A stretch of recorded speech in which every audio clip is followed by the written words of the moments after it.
This used to be an incredibly complicated process. With the tools that we have at our disposal today, it's much easier than it's ever been before. Personally, I like to use Photoshop, but Photoshop is not very beginner friendly. I recommend every single one of you watching this program takes time to get Photoshop and get comfortable with it, because I seriously believe that it gave me an edge on all of my competition. But for my absolute beginners that are looking for a more simple way to do graphic design, there is a tool that I like to use called Canva. Canva is great because they have a lot of pre-made templates for everything you could think of, from logos to banners to flyers to menus to birthday cards. Any idea you could think of, Canva has it, and they're updating their library every single day. So for this example today, we're going to build our logo for this store using Canva, and I'm going to do it live right in front of you.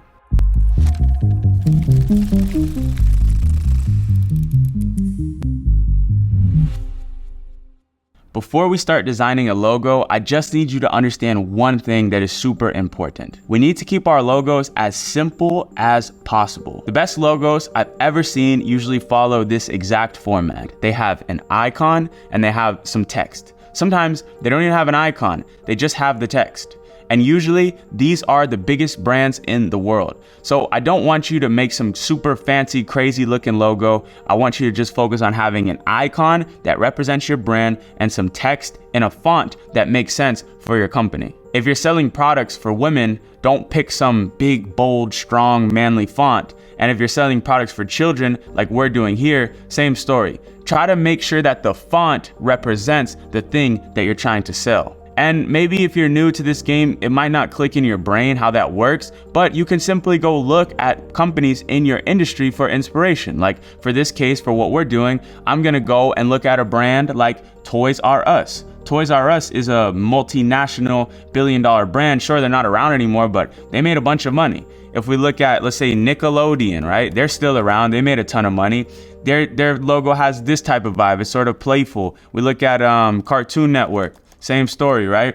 We want to look at the things that are related to our industry. If I was going to sell tools, I'm going to go and I'm going to search up Home Depot, right? And I'm going to see, what is Home Depot doing? Well, they have a strong, bold font. They use orange. They use white. If I was going to sell beauty, I would look up Kylie Cosmetics. Oh, well, she has a super clean and minimalistic logo with just black text. So I'd probably just copy that. What I'm trying to say is look at the biggest brands in the industry that you're trying to sell in and study what they're doing for their logo before you jump in and start designing your logo. It's going to make the whole selection process much easier. But let me jump into Canva now and show you how it's done. When you log into the homepage of Canva, you're going to see this search bar. Now, it's great because you can describe exactly what you're looking for, and they will put in front of you hundreds of templates that are related to that thing. So let's say, for example, I wanted to look up children's development store logo.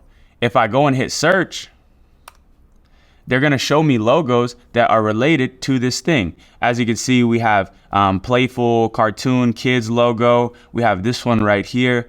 These are relatively professional looking logos. And just like ChatGPT or the other AI tools that we were using, if we change up our words or our prompt, we can get a whole different set of logos, because maybe I don't like this one that much, or maybe I don't like this one that much, but I'm going to open them up anyways and keep on searching. So we could say children's e-commerce store. Make sure to put logo at the end. I'm gonna put kids instead and see what pops up. You wanna keep playing around with prompts until you find something that you actually like yourself. I had a prompt, hold on, cut all this. I had a prompt that I used earlier that came out with some really good stuff. I wanna see what that prompt was.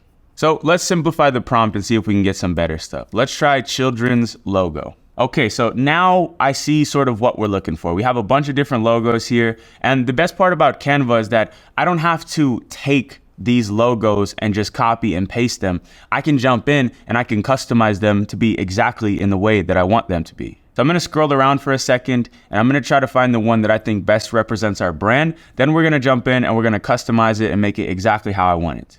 Considering the name is Youth Labs, I'm looking for something that is related to children, but also a little bit professional and trustworthy, because they're going to trust us in educating their children. So we don't want something that's like too playful.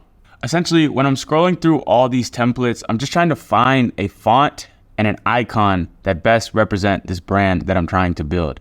So if we look at a couple of the options I've selected right now, I'm just trying to get an idea of what I like.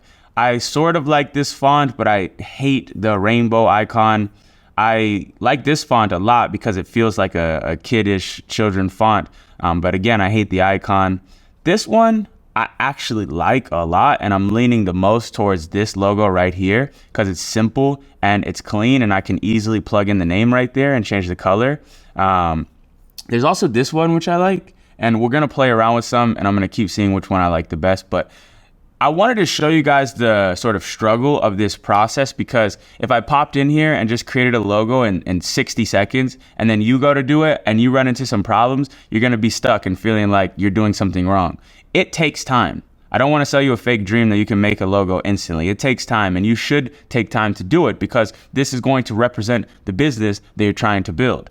I'm not saying spend a full day making your logo, but devote adequate time to it. So I'm gonna come back when I have the exact template that I wanna use, and then we'll customize it and get it ready for our store.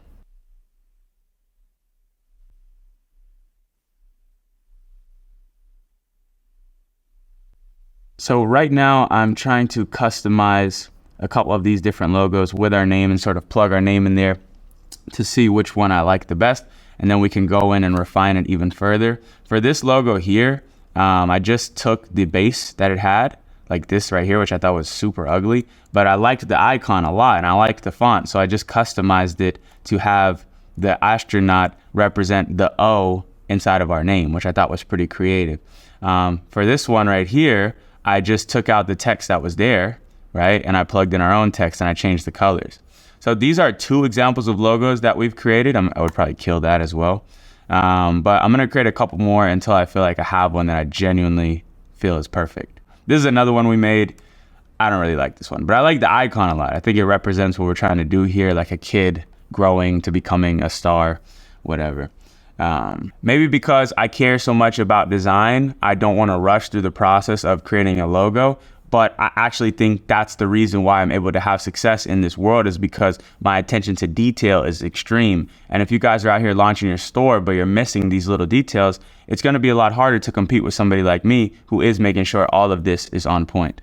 Out of all the options that I've sorted through, I do like this one the best, because it feels like a store for children. It has a nice icon. It has a nice figure with this elephant. And I think an elephant sort of represents like positivity in the mind of people. And the font choice is perfect. It sort of reminds me of like Toys R Us or some type of children's cartoon channel. So how would we customize this to make it our own?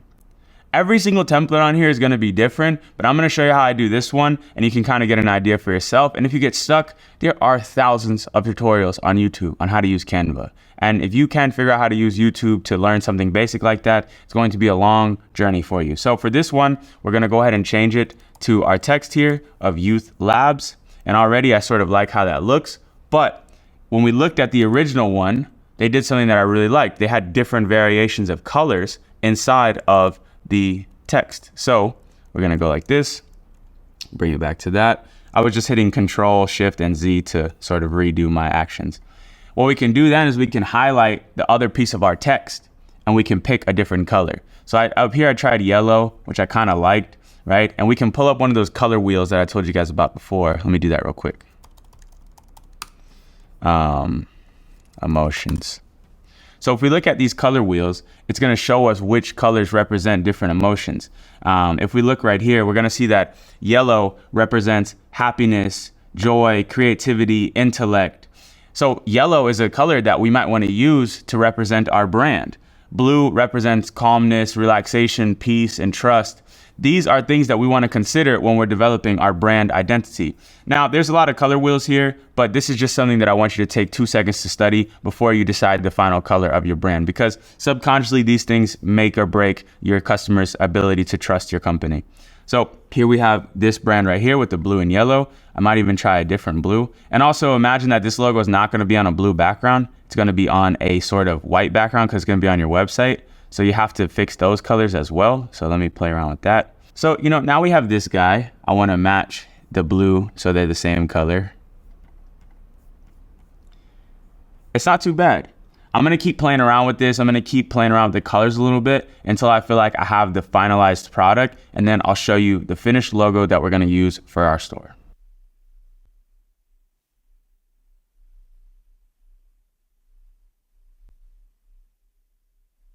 Okay, I think I'm actually liking this logo. As you can see, we have two different variations. We have this one with the more simple colors, the blue and the yellow and the white. My only problem with this is that our website is going to have a white background, and you'll see that in the next video. So that's why I did a different color scheme like this one, where we incorporate different colors. Now, I know in the last video I was like, pick one color scheme. I really do believe that you should do that. But in this case, if we look at some of the biggest children's brands in the world, like for example, Toys R Us, you'll see that they're using this kind of like variety of colors layout. And I think for children and these type of products, it's nice. It sort of gives like a playful type of vibe. Our core color is still gonna be this blue. This blue is what represents our brand. That is our brand color. But I thought in the logo, it could have been cool to shake it up a little bit and plug in some different colors. So for me, this is a logo that I can say will look nice on the store. When we plug it into the website, we'll be able to really tell if we love it or not. But so far, I'll take it. So just to break down exactly how to make this logo, I went to Canva, I searched up exactly what I was looking for, and this video is probably cut up a little bit, but it took me about 30 minutes, 35 minutes to find the template that I liked. And then I just simply customized it until I felt happy with it. Again, there's a variety of different tools here to use on Canva. They have all these different elements and stuff like that. This video is not the all-in-one Canva tutorial. I wanted to give you the big picture on how to create a logo and what's important for a logo. Okay, great. So now that we have our finished logo, we can finally begin the process of building our winning store. In the next video, we're gonna set up the foundation of